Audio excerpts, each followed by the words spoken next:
Hello दोस्तों, नमस्कार। एक बार फिर से आप सभी का बहुत बहुत स्वागत है आपके अपने चैनल सुप्रिया ऑनलाइन क्लासेस में।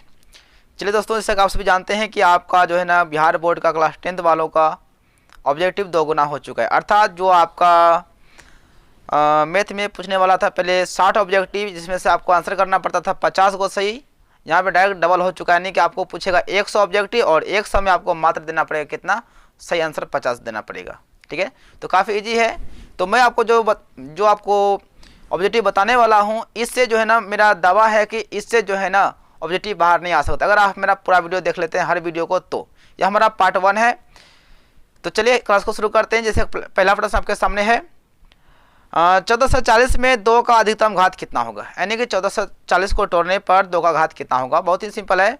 तो देखिए ध्यान से, 1440 है, इसे क्या करेंगे, डिवाइड करेंगे, इससे गुणनखंडन करेंगे। देखिए किसका पूछा है, 2 का घात। जिसका घात पूछेगा उसी से भगा लगाना, और किसी से मतलब नहीं है। ठीक है, 2 का घात पूछा है, 2 से भगा देंगे। तो 2 सत्ती 14, 2 दूनी 4 0, फिर 2 से 2 तिया 6, 2 चौक 12, फिर 0, फिर यहाँ से आपका 2 एकम 2, 2 8 16 0, फिर यहाँ से आपका 2 से जाएगा 2 नाम 18। जैसे 2 से कटना बंद हो जाएगा, आप छोड़ दीजिएगा 45 90। देखिए यह तो हमारा 5 से कट रहा है, लेकिन हमको मतलब नहीं है 5 से, मतलब है किसका घात से, मतलब है दोस्तों हमें है 2 का घात से। तो देखिए 2 का पावर कितना हो जाएगा, 1 2 3 4 5। 2 का पावर कितना हो गया आपका, 5 हो गया। कितना हो गया जी, 5 हो गया। यानी 2 का घात कितना हो गया, 5 हो गया। यानी बोलेंगे तो 2 का घात, 2 का जो अधिकतम घात हो गया कितना हो गया, 5 हो गया। तो देखिए 5 किस ऑप्शन में है आपका, तो ऑप्शन आपका जो है ना सी बिल्कुल क्या हो जाएगा, सही हो जाएगा। ठीक है, चलिए नेक्स्ट क्वेश्चन। चलिए क्वेश्चन नंबर 2। क्वेश्चन नंबर 2 देखिए, सवाल है निम्न में से कौन आभास संख्या है। बहुत ही अच्छा क्वेश्चन है, ऐसा क्वेश्चन आपको एग्जाम में आता भी है। ठीक है ना, आप क्वेश्चन बैंक उल्टा के देख सकते हैं। निम्न में से कौन सा आभास संख्या है। तो मैं आपको पहले बता दूं आभास संख्या क्या होती है। अभाज्य संख्या, ठीक है, आभास संख्या पहले बारे में आप सभी समझ लीजिए। आभास संख्या क्या होती है, एक से बड़ी वह संख्या जो एक और केवल स्वयं से विभाजित होती है। जैसे आपका हो गया 2, हो गया 3, हो गया 5, हो गया 7, हो गया 11।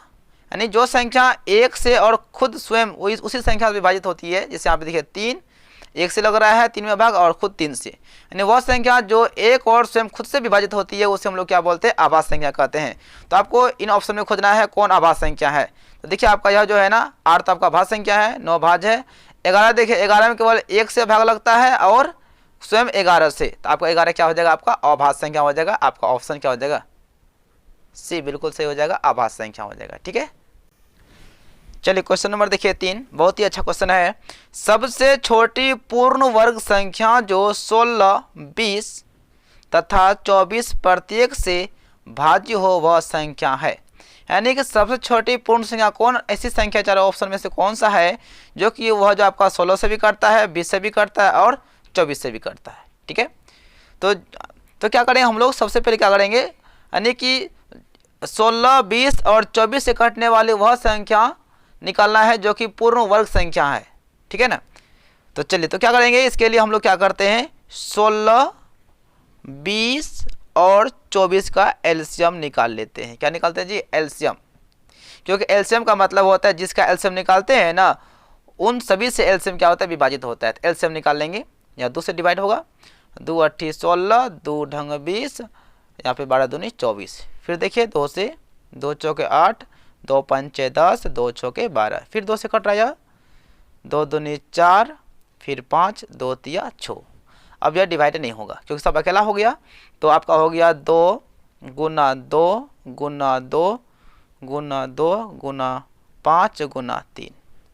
देखिए 3 1 4, 1 2 3 4 हो गया। उसके बाद 1 5 1 3, 1 5 1 3। तो पूर्ण वर्ग का मतलब होता है सबका जोड़ा लगना चाहिए। इसका जोड़ा लग गया, पूर्ण वर्ग बन गया, ये पूर्ण वर्ग बन गया। लेकिन देखिए यह 5 अकेला है, इसको पूर्ण वर्ग होने के लिए और एक 5 चाहिए। यह हमारा 3 बेजोड़ा है, इसको पूर्ण वर्ग होने के लिए और एक 3 चाहिए। बस हो गया आपका, गुना कर दीजिए, 2 दूनी 4, 4 दूनी 8, 8 दूनी 16, 16 पंचे 80। कितना हो गया जी, 80। 2 दूनी 4, 4 दूनी 8, 8 दूनी 16, 16 पंचे 80। यहाँ पे गुना कर दीजिए, 3 तिया 9, 9 पच्चे 45।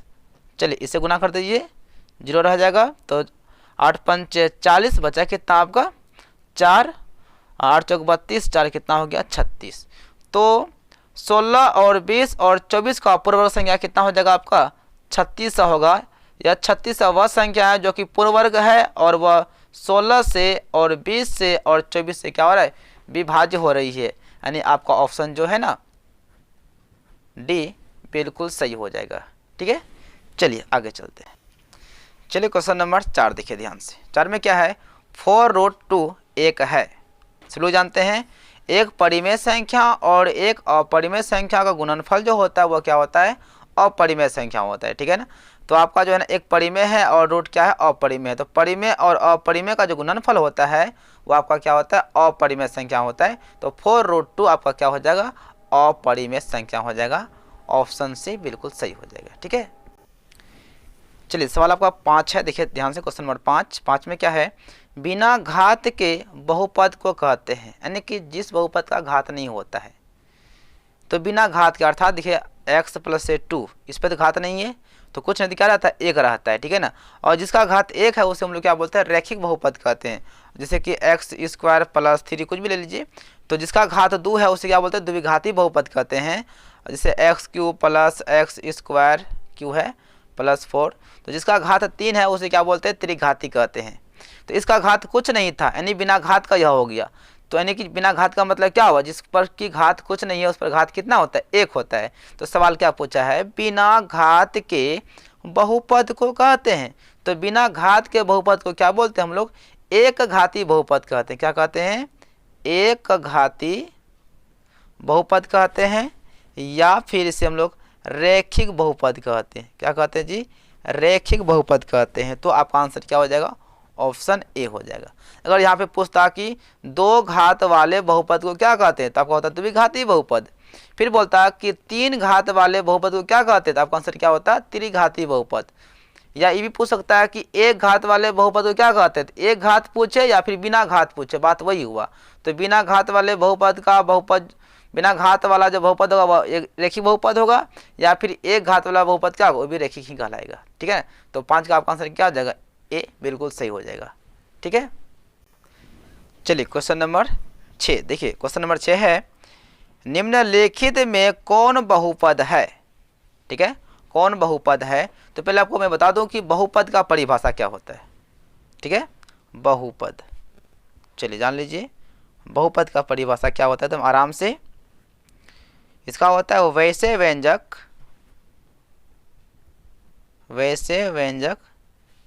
ठीक है, जिसका घात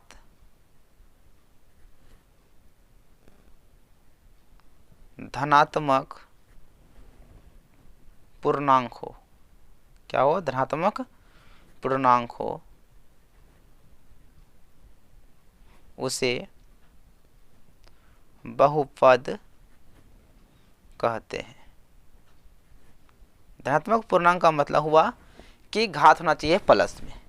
जैसे कि आपका हो गया x² + 3x + 2, इसका घात देखिए यहाँ पे 1 है यहाँ पे 2 है, यह हमारा क्या है धनात्मक पूर्णांक है। इसे हम लोग क्या बोलेंगे बहुपद कहेंगे। अगर ऐसा लिखा रहेगा आपका जैसे कि 2/x² + 3, यह आपका बहुपद नहीं होगा क्योंकि जब यह ऊपर जाएगा ना तो यह जो है ना 2 में गुना हो जाएगा तो 2x होगा, लेकिन जब पावर नीचे ऊपर जाएगा ना तो माइनस से क्या हो जाता है प्लस में, प्लस क्या हो जाएगा 3।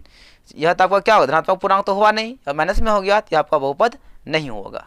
और एक बात जिससे कि आपको लिखा रहेगा √x + 4, क्या यह बहुपद है नहीं है क्योंकि ये रूट का जो वैल्यू होता है इस पर होगा 1/2 + 4। तो आपका 1/2 यह पूर्णांक तो संख्या हुआ नहीं। परिभाषा क्या कहता है कि वैसे व्यंजक जिसका घात धनात्मक पूर्णांक हो। धनात्मक पूर्णांक, पूर्णांक का मतलब क्या इन पूर्णांक आपका होता है देखिए तो यहाँ 0 हो गया 1 हो गया 2 हो गया 3 हो गया, ये पूर्णांक हुआ। लेकिन यहाँ पे कौन सी हो गया आपको 1/2 परिमेय हो गया, यह आपका बहुपद नहीं होगा। अब यहाँ पे समझिए ध्यान से, बोलता है कौन बहुपद है। यहाँ पे देखिए x + 1/x² + 2, यह ऊपर जाएगा तो प्लस से क्या हो जाएगा घात माइनस में हो जाएगा, तो घात हो जाएगा माइनस में, यह तो बहुपद होगा नहीं आपका। चलिए कैंसिल कीजिए। उसके बाद x² प्लस क्या है x² + √2x। देखिए x पे रूट नहीं है, यह x पे रूट नहीं है, केवल 2 पे ही है, ध्यान से केवल 2 पे ही है। तो आपका इसका घात देखिए यहाँ पे 2 है, यहाँ पे 1 है, तो यहाँ पे घात हो गया ना हमारा धनात्मक पूर्णांक, तो आपका यह बहुपद है, ये वाला बहुपद हो जाएगा। लेकिन इसकी बात करेंगे यहाँ पे देखिए x पे रूट है ना, तो देखिए यहाँ पे x प्लस 2x और रूट का वैल्यू कितना होगा 1/2, जो कि आपको यह पूर्णांक नहीं है, इसलिए यहाँ पे +1 कर दीजिए, इसलिए आपको यह बहुपद नहीं है। आपका ऑप्शन बी बहुपद बिल्कुल सही है। ठीक है, चलिए क्वेश्चन नंबर देखिए 7, बहुत ही बेहतरीन क्वेश्चन है। बहुपद y³ minus 2y² minus root 3y plus 1/2 का घात है। तो पहले जान लेते हैं कि घात क्या होता है। तो देखिए ध्यान से, बहुपद का घात, पहले इसको समझ लीजिए कि घात क्या होता है। तो बहुपद का घात क्या होता है, ठीक है, इसका परिभाषा होता है किसी बहुपद में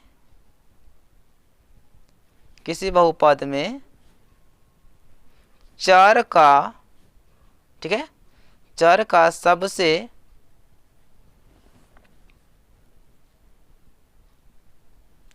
महत्तम घात, ठीक है, बहुपद का घात कहलाता है, घात कहलाता है। देखिए ध्यान से, तो आपका जैसे देखिए एग्जांपल के लिए देखिए एकदम आराम से, कोई हड़बड़ नहीं है। ये देखिए x² प्लस 9x प्लस 2 बोलेगा कि इसमें घात कितना है भाई।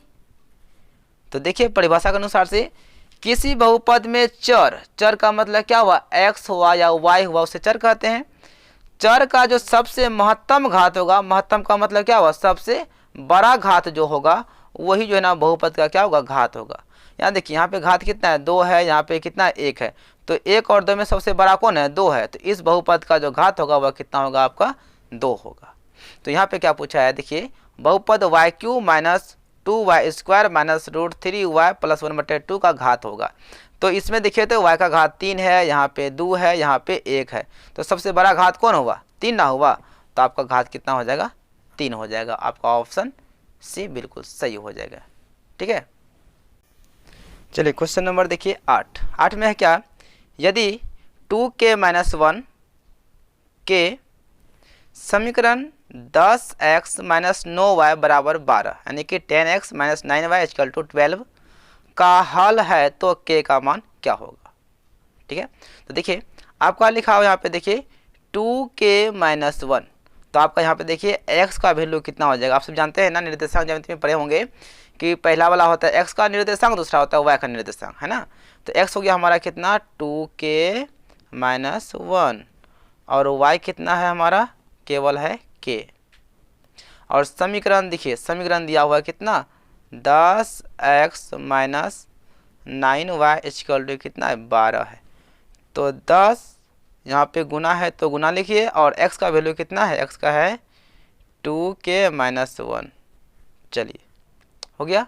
-9 इंटू y, y का वैल्यू कितना है k, तो क्या लिखेंगे k बराबर कितना है 12 है। चलिए 10 गुना 2, 10 दूनी 20 के माइनस 10 गुना 1 आपका हो जाएगा 10 माइनस कितना है 9 के बराबर कितना है जी 12। तो देखिए 10 के में घट जाएगा 9 के, बचेगा कितना आपका 11 के, सॉरी 20 के है, 20 के में घट जाएगा 9 के, कितना बचेगा 11 के। ये माइनस में है ना 11, रहने दीजिए यहीं पे। अब देखिए 11 के, तो इधर 12 है, इसको माइनस में है ना, इसको इधर भेजेंगे तो क्या हो जाएगा प्लस में हो जाएगा कितना 10। तो 11 के बराबर, तो जोड़ने पर कितना हो जाएगा आपका 22। तो देखिए ध्यान से 11 एकम 11, 11 दूनी 22, क्योंकि यह गुनास होता है ना भाग में, तो आपका जो है ना के का वैल्यू कितना आ गया 2 आ गया। तो आपका आंसर क्या हो जाएगा 2 हो जाएगा। तो देखिए आपका ऑप्शन किस में 2 है, तो आपके लिए ऑप्शन जो है ना बी 2 बिल्कुल सही है। ठीक है, चलिए आगे बढ़ते हैं। चलिए क्वेश्चन नंबर 9 देखिए। बिल्कुल दोस्तों मैं बता दूं आप सभी को, मेरे प्यारे स्टूडेंट्स, हम जितने भी क्वेश्चन आप लोग के लिए सिलेक्ट करते हैं बिल्कुल आपके एग्जाम के लिए बहुत ही वीवीआई क्वेश्चन है। ठीक है, फिर आराम से आप सभी जो है नोटबुक में इसको नोट भी कर सकते हैं। चलिए क्वेश्चन नंबर 9 देखिए, बहुपद x square minus 4x plus 1 के मूलों का योग होगा। मूलों का योग का मतलब होता है कि अल्फा प्लस बीटा का मान निकालना है। इसका सूत्र होता है माइनस बी बट्टे ए। अगर आपसे पूछता कि मूलों का गुणनफल निकालिए तो होता अल्फा इंटू बीटा, इसका होता है सी बट्टे ए। लेकिन फिलहाल में आपको क्या पूछा है, आपसे पूछा है कि मूलों का योग क्या होगा। योग का मतलब हुआ अल्फा प्लस बीटा। हमारा मूल क्या है, अल्फा और बीटा है, तो मूलों का योग मतलब क्या हुआ, अल्फा प्लस बीटा हो गया। तो माइनस बी बट्टे क्या होता है ए, तो माइनस हो गया और बी, देखिए यह हो गया आपका ए का मान, यह हो गया बी का मान, यह हो गया सी का मान। तो बी है तो बी का मान कितना आपका -4 है। देखिए माइनस भी लेना है, -4 है बट्टे ए का मान कितना, यहाँ कुछ नहीं तो गुणाक रूप में क्या रहता है, 1 रहता है, 1 तो 1, तो माइनस माइनस प्लस 1 से भगा देंगे 4 में, तो आपका क्या हो जाएगा 4। तो आपका आंसर क्या हो जाएगा, आपका 4 हो जाएगा। ऑप्शन आपका क्या हो जाएगा, बी हो जाएगा। अगर आपसे पूछता कि मूलों का गुणनफल क्या होता, तब क्या होता, सी बट्टे ए होता, ठीक है ना। तो सी कितना आपका है, 1 है, और ए कितना है, ए भी 1, ए 1 है, तो बराबर कितना होता आपका आंसर, आपका होता 1, ठीक है। चलिए नेक्स्ट, चलिए क्वेश्चन नंबर देखिए 10। बिल्कुल सब क्वेश्चन जितना भी बता रहे हैं ना, बिल्कुल सब क्वेश्चन जो है ना वीवीआई क्वेश्चन है। चलिए द्विघात समीकरण 3x square minus 2x plus 1 बट्टे 3 बराबर 0 के विवेचक का मान होगा। विवेचक का मान क्या होगा, विवेचक यानी कि डी, क्या निकालना है, डी। तो डी बराबर होता है बी स्क्वायर माइनस 4ac, ठीक है। तो बी देखिए यह हो गया आपका ए, ये हो गया आपका बी। बी का मान कितना है, -2 का हो जाएगा स्क्वायर, -4 इंटू, यहाँ सब में इंटू है, गुना है, ए का मान हो गया 3, फिर इंटू सी का मान 1/3, 1/3। यहाँ देखिए यह कोना कोनी कट गया, ठीक है। और -2 का जो वर्ग होगा वह क्या होगा, +4, -4 गुना 1 आपका हो गया 4, और देखिए ध्यान से 4 में 4 गया तो क्या होगा आपका 0 आंसर। तो 0 किस ऑप्शन में है, आपके लिए ऑप्शन ए बिल्कुल सही है।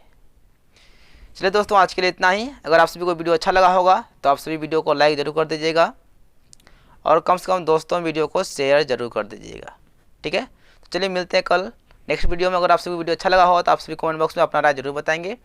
तो इसी तरह का वीडियो आप लोग के लिए हम लेकर आते रहेंगे आपको एग्जाम तक वीवीआई क्वेश्चन सबको, ठीक है।